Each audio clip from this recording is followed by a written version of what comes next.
상상이나 할 수 있을까요? 69세의 은퇴한 교사. 아들이 새로 분양받은 깨끗한 아파트에 살며 경제적으로도 넉넉합니다. 아들 내외는 효심이 깊고 세심하며 삼시세끼 걱정 없이 곁에서 지켜주는 이들도 있지요. 객관적으로 보면 누구보다 행복한 노년을 보내야 마땅할 뿐입니다. 그런데 어느 이른 아침, 이분은 누구에게도 말 한마디 남기지 않은 채 조용히 여행 가방을 끌고 집을 나섰습니다. 병이 든 것도 아니고 가족과 불화가 있었던 것도 아니며 홧김에 저지른 일도 아니었습니다. 왜 그는 하필 지금 떠나기로 한 걸까요? 그리고 대체 어디로 가려는 걸까요? 오늘 이야기의 주인공은 69세 박영숙 씨입니다. 그는 자신의 선택을 통해 우리에게 말합니다. 때로는 보살핌이라는 이름의 배려가 이해받지 못하는 속박이 될 수도 있다는 사실을요. 그가 떠난 거리는 그리 멀지 않지만 그 걸음이 닿은 곳은 깊습니다. 수많은 어르신이 가슴속에만 묻어두고 차마 꺼내지 못했던 진실을 향해 걸어갔으니까요. 오늘 영숙 씨의 결정을 함께 들어보시죠. 그의 발걸음은 단순히 집을 떠나는 행위가 아니라 이 시대 수많은 어르신을 대신해 마음 깊은 곳에 눌러 담았던 진심을 터뜨리는 일이었습니다. 가자, 영숙아. 지훈이가 출근하고 지은이가 장 보러 나갔을 때 지금이야. 나는 화장대 앞에 서서 주름 가득한 내 얼굴을 보며 나지막이 읊조렸습니다. 눈가에는 자글자글한 주름이 가득하고 머리카락은 이미 하얗게 셌습니다. 공들여 바른 파운데이션도 세월의 흔적을 다 가려주지는 못하더군요. 30년 넘게 쓴 낡은 여행 가방을 들어 올렸습니다. 지퍼는 뻑뻑했지만 바퀴는 아직 부드럽게 굴러갔습니다. 창밖에 감나무 잎이 노랗게 물들기 시작하고 초가을 바람이 창틈으로 스며들었습니다. 서늘한 공기와 함께 묘한 해방감이 밀려왔습니다. 내 이름은 박영숙, 올해 69입니다. 은퇴한 지는 9년이 되었지요. 젊은 시절 서울의 한 초등학교에서 교편을 잡았습니다. 갓 부임한 풋내기 교사로 시작해 교무부장까지 지내며 꼬박 40년의 세월을 교단에 바쳤습니다. 남편은 일찍 세상을 떠났고 아들 지훈이가 10살 때부터 우리 모자는 서로를 의지하며 살았습니다. 재호는 생각지도 않았죠. 아들은 기특하게도 공부를 열심히 해서 공공기관의 중견 간부가 되었고 며느리 지은이는 병원 간호사인데 성격이 온순하고 살림꾼입니다. 사람들은 저더러 팔자가 좋다고들 합니다. 노년에 의지할 아들이 효자고 며느리도 지극정성이니 엘리베이터 있는 새 아파트에서 새 식구 오순도순 사는 게 얼마나 복이냐고요. 하지만 나는 오늘 그들을 떠날 계획을 세웠습니다. 아침 7시 반 아들 지훈이는 평소처럼 출근했습니다. 며느리 지은이는 장을 보러 지하철역 근처 시장으로 향했죠. 나는 시간을 계산해 미리 일어나 준비해둔 가방을 현관으로 옮겼습니다. 마침 연금이 입금되었습니다. 한 달에 약 150만 원 정도 되는 돈입니다. 그중 70만 원을 인출해 몸에 지니는 작은 천주머니에 넣었습니다. 그리고 수년간 남몰래 모아둔 통장도 챙겼습니다. 약 3억만 원 정도 되는 비상금입니다. 현관문 앞에 서서 잠시 멈춰 섰습니다.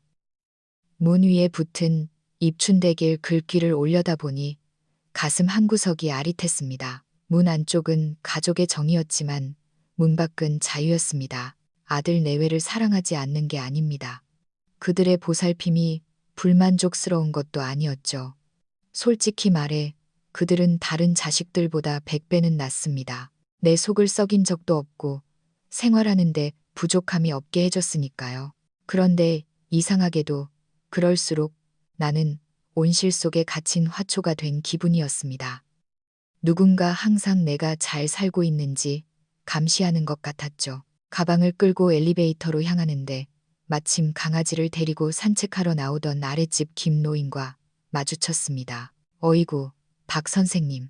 이 아침에 가방까지 들고 어디 가세요? 그가 하얀 강아지 목줄을 쥐고 반갑게 인사를 건넸습니다. 나는 억지로 미소를 지으며 대답했죠. 강원도 언니네 집에 며칠 좀 다녀오려고요.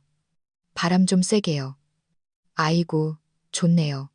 바람 좀 쐬고 오세요. 엘리베이터 문이 닫히자 가방 손잡이를 꽉 쥐었습니다.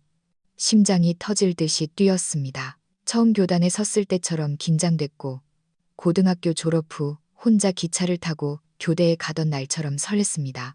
내가 떠나는 이 길이 단순한 여행도 친지 방문도 아니라는 걸 아는 사람은 아무도 없었습니다.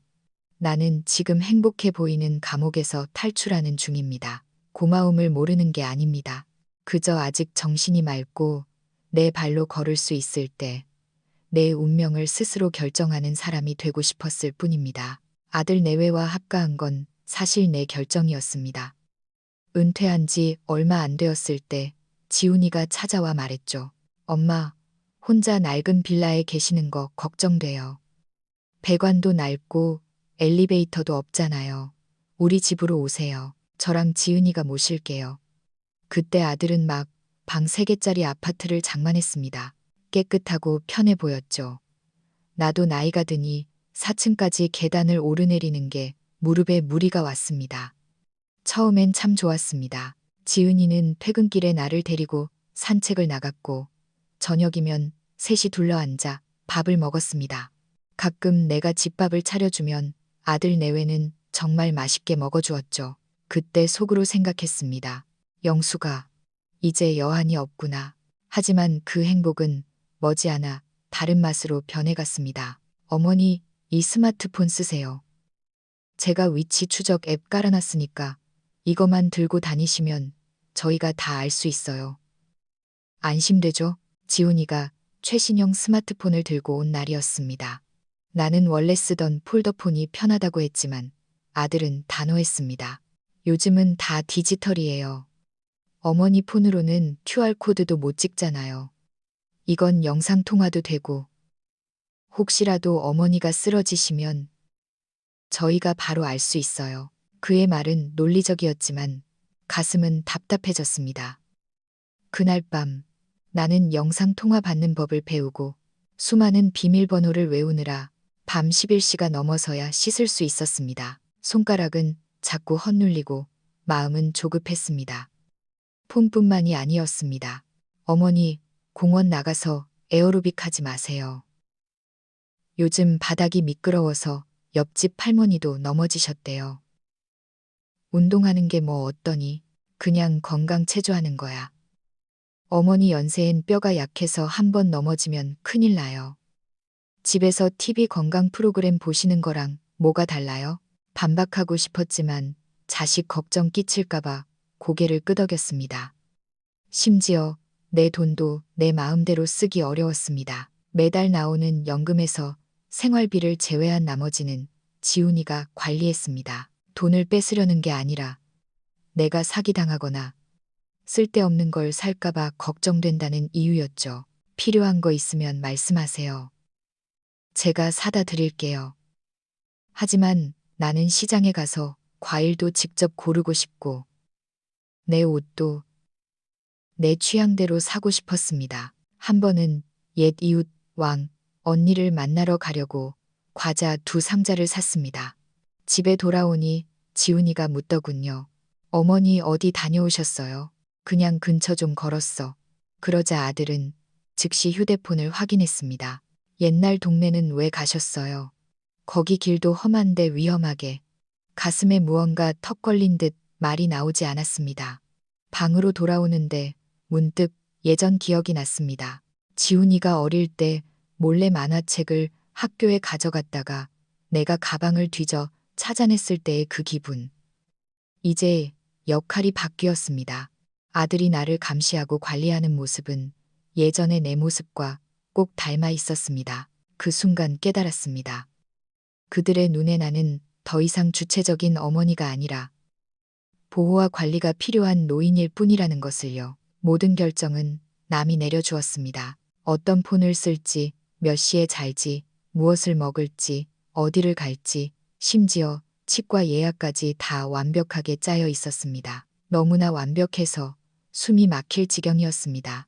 옛날 생활이 그리워졌습니다. 낡은 빌라에서 혼자 살 때 비록 적막하긴 했어도 내 마음대로 자고 깨고 저녁에 골목 끝에서 계란 하나를 사와도 누구에게 보고할 필요가 없던 그때 말입니다. 소박하고 조용했지만 그 삶은 나의 것이었습니다. 어느 날 저녁 부엌 식탁에 앉아 사과를 깎고 있었습니다. TV에서는 내일 기온이 떨어진다는 뉴스가 나왔죠. 평소처럼 왕 언니에게 전화를 걸었습니다. 언니, 내일 시장 같이 갈래? 나 우엉이랑 옥수수 좀 사고 싶은데 간 김에 국밥 한 그릇 먹자. 전화를 끊고 주머니에 잔돈을 챙겨 나가려는데 퇴근하던 지훈이와 마주쳤습니다. 어머니 어디 가세요? 시장 좀 가려고. 왕 언니도 보고. 이 늦은 시간에요. 밖이 추운데 제가 같이 갈게요. 아냐, 혼자 다녀오는 게 속 편해. 그러자 지훈이가 휴대폰을 내려다보더니 말했습니다. 아까 왕 언니랑 내일 가기로 하셨잖아요. 왜 갑자기 오늘 가시게요? 심장이 덜컥 내려앉았습니다. 아들이 내 휴대폰 위치뿐만 아니라 통화 내용까지 짐작하고 있다는 사실이 소름 끼쳤습니다. 나는 억지로 대답했습니다. 그냥 좀 움직이고 싶어서 그래. 아들은 더 말하지 않았지만 어머니는 관리가 필요하다는 그 눈빛이 내 목을 조였습니다. 나는 더 설명하지 않고 문을 나섰습니다. 현관에 멍하니 서 있는 아들을 뒤로 한 채 말이죠. 그 무렵부터 가슴이 답답했습니다. 매일이 똑같았습니다. 아침 먹고 TV 보고 청소하고 오후엔 이웃과 잠깐 수다 떨고 저녁엔 아들 내외를 위해 밥을 차리고 어디 좀 가려고 하면 경로를 보고해야 했고 머리 하나 자르는 것도 며느리 지은이가 어머니 저랑 같이 가요. 제가 할인되는데 알아요라고 참견했습니다. 서운해서가 아니라 그냥 내 삶의 주도권이 없다는 게 슬펐습니다. 그러다 어느 날 집 근처 식당에 들렀다가 예전부터 알던 지인을 만났습니다. 그는 식당 주인의 친척이었는데 내가 은퇴 후 집에서 무료하게 지낸다는 걸 알고 웃으며 말했죠. 선생님, 심심하시면 여기서 소일거리나 좀 도와주실래요? 그릇 좀 닦고 테이블 치우는 거요. 하루에 5만 원 드릴게요. 힘들면 안 하셔도 되고요.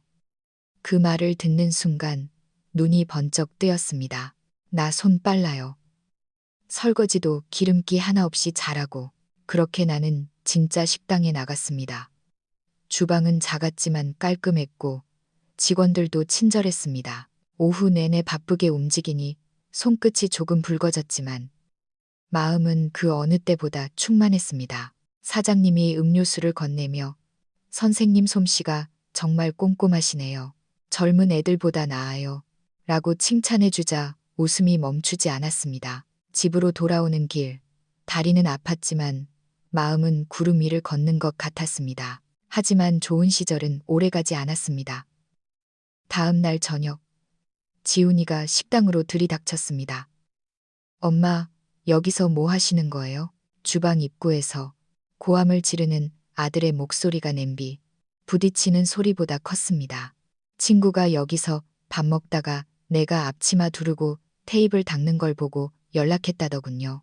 나는 당황해서 앞치마를 벗었지만 화가 치밀어 올랐습니다. 내가 원해서 하는 거야. 아무도 강요 안 했어. 하지만 아들은 듣지도 않고 사장님에게 돈 10만 원을 억지로 쥐어주며 말했습니다. 죄송합니다. 저희 어머니가 연세가 있으셔서 이런 일 하시면 안 되거든요. 나는 화가 나서 앞치마를 싱크대에 내팽개쳤습니다. 지훈아, 너 이게 무슨 짓이야? 엄마가 내 일해서 내 돈 벌겠다는데 뭐가 문제야? 엄마는 은퇴한 선생님이시잖아요. 남들이 제가 엄마 고생시킨다고 손가락질하면 어떡해요? 그래서 너 체면 때문에 이러는 거니? 아들은 말문이 막힌 듯 고개를 돌렸습니다. 나는 숨을 가쁘게 몰아쉬며 말했습니다. 너 어릴 때 시험 못 봐도 내가 뭐라 그랬니? 남들 눈치 보지 말고 내 소신껏 살라고 안 했어? 그런데 이제 와서 너는 남의 시선 때문에 엄마를 가두려 드니? 아들은 잘못을 지적받은 어린아이처럼 고개를 숙였습니다. 내 목소리는 떨리고 있었습니다. 내가 그 몇 푼 벌려고 이러는 줄 알아? 나 아직 안 죽었다는 거, 아직 쓸모 있는 사람이라는 거 증명하고 싶어서 그래. 평생 너희가 주는 밥만 얻어먹고 가만히 앉아있는 인형이 되기 싫다고. 공기가 차갑게 식었습니다. 지훈이가 나지막이 입을 열었습니다. 엄마, 저는 그냥 엄마가 힘들까봐, 넘어질까봐, 사람들이 저 불효자라고 할까봐 무서워서 그랬어요. 알아. 하지만 너는 잊고 있었어. 내가 무서운 건 몸이 힘든 게 아니라 내 눈에 내가 쓸모없는 인간으로 비치는 거야. 그날 이후 우리는 아무 말도 하지 않았습니다. 나는 앞치마를 접어두고 다시 집에 머물렀습니다. 하지만 집안 공기는 예전 같지 않았습니다. 저녁 식사 시간, 지훈이는 평소처럼 반찬을 집어주었지만 한마디도 하지 않았고 며느리도 억지 미소만 지을 뿐 내 눈을 피했습니다. 밤마다 서랍 속 통장을 꺼내보았습니다. 남몰래 모아둔 3억만 원. 평생 남을 위해, 자식을 위해 쓰느라 내 자신을 위해 돈을 써본 적이 없었습니다. 이제 이 돈은 노후 자금이 아니라 나를 찾기 위한 독립 자금이 되어야 했습니다. 그러던 어느 날 구민회관에서 태극권을 배우다가 낯익은 뒷모습을 보았습니다. 최 선생님 아니세요? 상대가 뒤를 돌아보았습니다. 예전 학교 동료였던 최민호 선생님이었습니다. 아이고, 박주임님. 이게 얼마만입니까? 최 선생님은 반가워하며 말했습니다. 그는 퇴근 후 강원도 동해 근처 작은 마을로 내려갔다고 하더군요. 거기 산도 있고 바다도 있어서 공기가 아주 좋아요. 서울 생활이 지겨워서 내려갔죠. 나는 호기심이 생겨 이것저것 물었습니다. 혼자 살면 외롭지 않으냐는 내 질문에 그는 허 웃으며 대답했습니다. 외롭긴요. 거기 커뮤니티가 얼마나 잘 되어 있는데요. 오전엔 서예 배우고 오후엔 바둑 두고 5분 거리에 보건소도 있어요. 작은 원룸 하나 빌렸는데 월세가 25만 원밖에 안 해요. 서울보다 훨씬 편해요. 정말요? 그렇게 싸요? 그럼요. 무엇보다 간섭하는 사람이 없잖아요. 내가 깨고 싶을 때 깨고, 시장 가고 싶을 때 가고, 비 오면 라디오 들으며 쉬고, 친구들끼리 독립적으로 살면서 필요할 때만 보니까 더 즐거워요. 내 머릿속엔 매일 밤 약 먹을 시간을 챙겨주는 지훈이, 치과 가야 한다고 신신당부하는 며느리, 체조하러 나갈 때마다 허락을 받아야 하는 일상이 스쳐 지나갔습니다. 최 선생님, 거긴 방 구하기 쉽나요? 알아봐 줄 수 있죠. 마침 친구 하나가 손주 보러 상경하면서 비워둔 방이 하나 있을 거예요. 정말 오시려고요? 나는 고개를 끄덕였습니다. 영숙 씨, 우리 나이엔 아직 움직일 수 있고 정신 맑을 때 자유를 누려야 해요. 자식 집에 사는 게 나쁜 건 아니지만 너무 편하면 오히려 나 자신을 잃어버리게 되거든요. 그날 밤 나는 잠을 설쳤습니다. 최 선생님이 말한 바닷가 마을, 햇살 비치는 작은 방, 그리고 자유라는 단어가 머릿속을 떠나지 않았습니다. 다음 날 아침 나는 결심했습니다. 지훈이에게 말하면 또 가족 회의를 열고 나를 말릴 게 뻔했습니다. 그래서 비밀리에 준비를 시작했습니다. 신분증과 통장을 챙기고 계절 옷가지를 정리했습니다. 좋아하는 수필집 몇 권과 공책도 넣었죠. 마트 가는 길에 역에 들러 기차표도 예매했습니다. 다음 주 수요일 오전 8시 아들 내외가 출근한 직후였습니다. 나는 가출하는 게 아닙니다. 잠시 떠나보는 겁니다.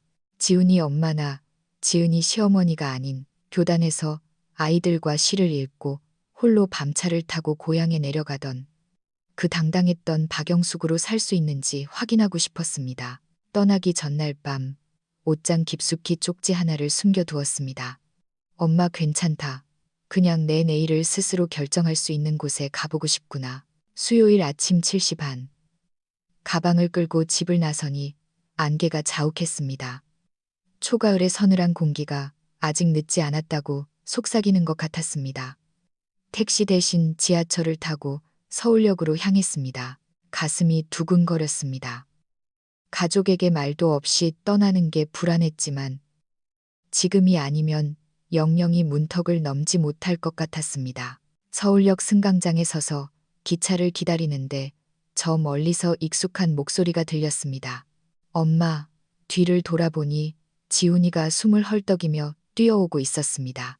내 가디건을 손에 쥐고 그 뒤엔 며느리 지은이가 울상인 얼굴로 따라오고 있었죠. 엄마, 어디 가시는 거예요? 왜 한마디도 없이. 아들의 목소리엔 당혹감과 서운함이 섞여 있었습니다. 지훈아, 엄마 그냥 여행 가는 거야. 며칠 좀 쉬다 오려고. 어디가 불편해서 그러세요? 집 놔두고 왜 갑자기. 옆에 승객들이 쳐다볼 정도로 지훈이의 목소리가 커졌습니다.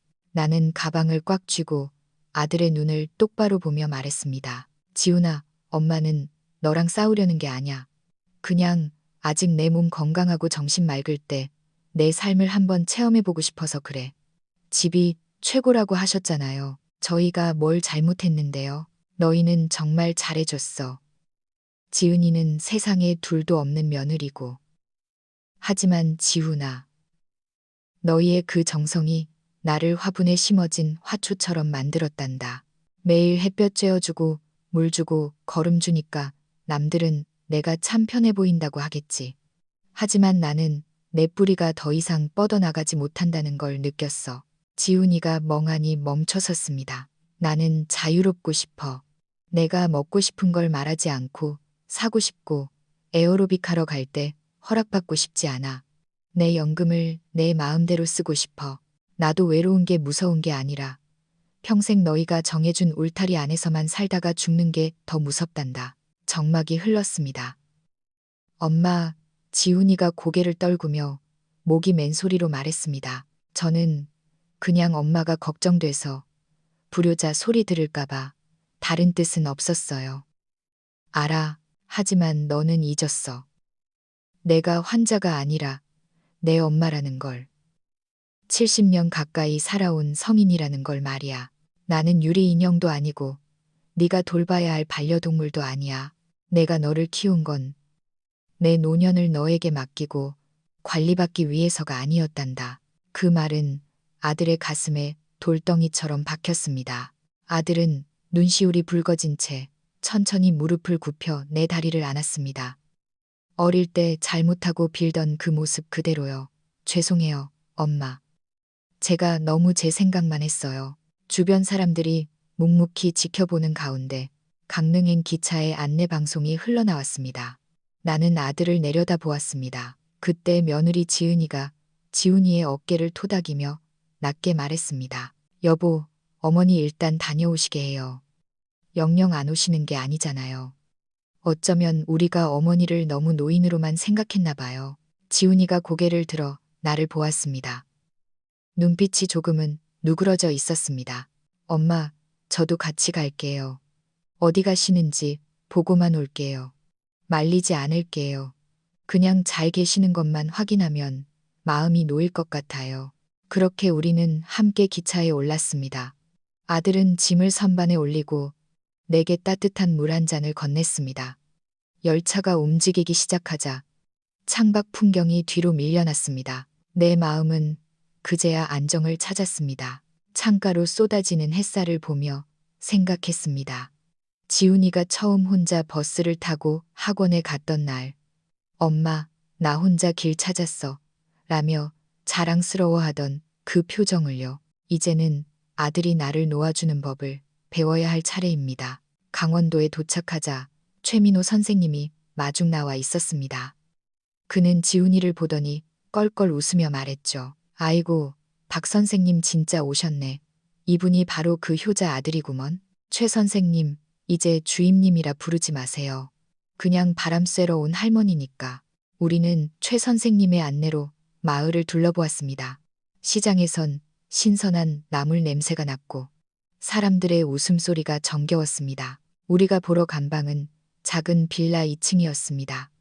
방 하나, 거실 하나, 낡았지만 깨끗했고 베란다엔 햇살이 잘 들었습니다. 창밖으론 커다란 느티나무가 보였죠. 여기가 보증금 500에 월세 25만 원이에요. 집주인도 좋으신 분이고 주변에 병원이랑 마트도 가깝습니다. 나는 한 바퀴 둘러보고 바로 결정했습니다. 화려하진 않지만 이곳은 오롯이 나의 공간이었습니다. 몇 시에 밥을 먹을지, 운동을 할지 말지 누구에게도 묻지 않아도 되는 곳. 나는 느티나무 아래 비치는 햇살을 보며 깊은 숨을 내쉬었습니다. 지훈이가 방을 둘러보더니 말했습니다. 엄마, 장소는 괜찮네요. 하지만 혼자 계시는 게 여전히 걱정돼요. 걱정 마. 옆에 최 선생님도 계시고 여기 실버센터에서 매주 혈압도 재준대. 도시 아파트보다 여기가 훨씬 사람 냄새 난다. 지훈이는 한참을 고민하다가 결국 고개를 끄덕였습니다. 알았어요, 엄마. 대신 조건이 있어요. 한 달에 한 번은 저희가 올게요. 그리고 매일 아침 안부 문자 하나만 보내주세요. 나는 웃으며 대답했습니다. 낙찰. 그렇게 나의 소박한 독립 생활이 시작되었습니다. 아침 7시 반에 일어나 산책하고 시장에서 나물 한 봉지를 사와서 나만을 위한 국을 끓였습니다. 오전엔 복지관에서 서예를 배우고 오후엔 도서관에서 아이들에게 동화책을 읽어주는 봉사를 시작했습니다. 옛날 옛적에 하고 이야기를 시작하면 초롱초롱한 눈으로 나를 바라보는 아이들 덕분에 나는 다시 살아있음을 느꼈습니다. 겨울이 오고 무릎이 조금 시려울 때면 스스로 찜질을 하며 생각했습니다. 이 모든 불편함조차 내가 선택한 것이기에 달콤하다고요. 석 달 뒤 지훈이가 나를 보러 왔습니다. 깨끗하게 정리된 주방과 베란다에 직접 심은 화초들을 보더니 아들의 얼굴이 비로소 환해졌습니다. 엄마, 진짜 잘 지내시네요. 그래. 엄마는 내 고객이 아니라 내 엄마야. 나 스스로 할 수 있는 게 많단다. 우리는 거실에 앉아 오후 내내 수다를 떨었습니다. 복지관에서 있었던 재미있는 일들, 아들의 직장 고민, 우리는 더 이상 보살피는 자와 보살핌받는 자가 아니라 서로를 이해하는 어른으로서 대화했습니다. 돌아가는 길에 지훈이가 뜻밖의 제안을 했습니다. 엄마, 집 근처에 작은 원룸 하나 알아봐 놨어요. 여기 계시다가 서울 오고 싶으실 때 언제든 편하게 계시라고요. 우리 집으로 들어오라는 소리 안 할게요. 엄마만의 공간을 드릴게요. 눈시울이 뜨거워졌습니다. 너 정말 많이 컸구나. 우리는 서로를 바라보며 웃었습니다. 지금 나는 서울 아들 집 근처의 작은 방에서 지냅니다. 지훈이가 마련해준 그 공간에는 내 취향의 가구와 화초들이 가득합니다. 아들 내외와는 주말에 한 번씩 만나 밥을 먹습니다. 친구처럼, 가족처럼요. 더 이상 위치 추적 앱도 간섭 섞인 걱정도 없습니다. 열쇠는 내 주머니에 있습니다. 내가 원할 때 문을 열고 나가고 내가 원할 때 사람들을 초대합니다. 아마 이것이 진정한 노년의 자립이 아닐까 싶습니다. 우리는 평생을 가족을 위해, 자식을 위해 헌신하며 살았습니다. 늙으면 당연히 자식의 보살핌을 받아야 한다고 생각했지만 사실 우리가 진정으로 원했던 건 보살핌이 아니라 존중이었습니다. 누군가에게 기대어 사는 게 아니라 서로 이해하며 각자의 자리를 지켜주는 안심 말입니다. 어떤 이들은 묻습니다. 혼자 살다가 무슨 일 생기면 어쩌려고 그러세요? 나는 대답합니다. 내가 무서운 건 혼자 있다가 사고가 나는 게 아니라 평생 나 자신으로 살아볼 기회를 잃어버리는 것입니다. 이제야 나는 나다운 노년을 보냅니다. 자식에게 의지하지 않으면서도 정을 잃지 않고 스스로를 책임지며 사는 삶. 햇살이 베란다, 화초를 비추는 오후. 나는 찻잔을 들며 생각합니다. 이 나이에 가장 중요한 건 누구를 만족시키는 것이 아니라 내 스스로 당당해지는 것이라고요. 마지막으로 멋진 후반전을 준비하는 동료 어르신들께 몇 가지 진심 어린 조언을 전하고 싶습니다. 첫째, 효도의 경계는 존중이지 통제가 아닙니다. 자식이 넘어질까봐 걱정하는 마음은 이해하지만 그 마음이 당신의 선택권을 빼앗게 두지 마세요. 사랑의 이름으로 행해지는 부드러운 구속을 경계해야 합니다. 둘째, 연금은 당신의 자유를 지켜줄 열쇠입니다. 액수가 얼마든 스스로 관리하세요.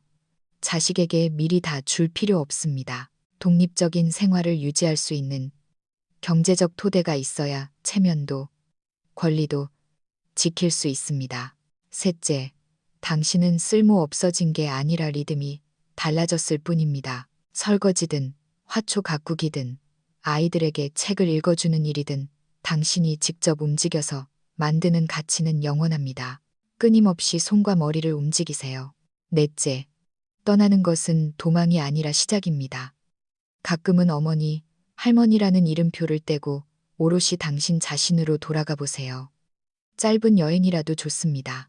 그 시간이 남은 인생의 빛이 되어줄 것입니다. 다섯째, 가족은 속박이 아니라 동반자입니다. 적당한 거리가 있어야 숨을 쉴 수 있고, 그래야 정이 더 깊어집니다. 곁에 있되 구속받지 않고, 그리워하되 얽매이지 않는 관계를 만드세요. 박영숙이라는 한 여성이 69세에 찾은 이 자유를 여러분은 어떻게 보시나요? 어머니의 말없는 떠남이 철없는 행동일까요? 아니면 용기 있는 결단일까요? 만약 당신이 그 아들이라면 끝까지 말리셨을까요? 아니면 웃으며 보내주셨을까요? 현대 사회의 극진한 효도는 때로 부모님의 숨통을 조이는 따뜻한 쇠사슬이 되기도 합니다. 우리에게 진정 필요한 건 과잉 보호일까요? 아니면 한 사람의 인격체로 인정받는 자유일까요? 여러분의 생각을 들려주세요. 당신 곁에도 혹시 영숙 씨 같은 분이 계시지는 않나요? 오늘의 이야기가 공감되셨다면 이 소중한 경험을 더 많은 분과 나눠주세요. 우리 어르신들의 진심 어린 목소리가 더 널리 퍼질 수 있도록 말입니다. 당신의 인생 후반전이 오롯이 당신의 것이 되기를 진심으로 응원합니다.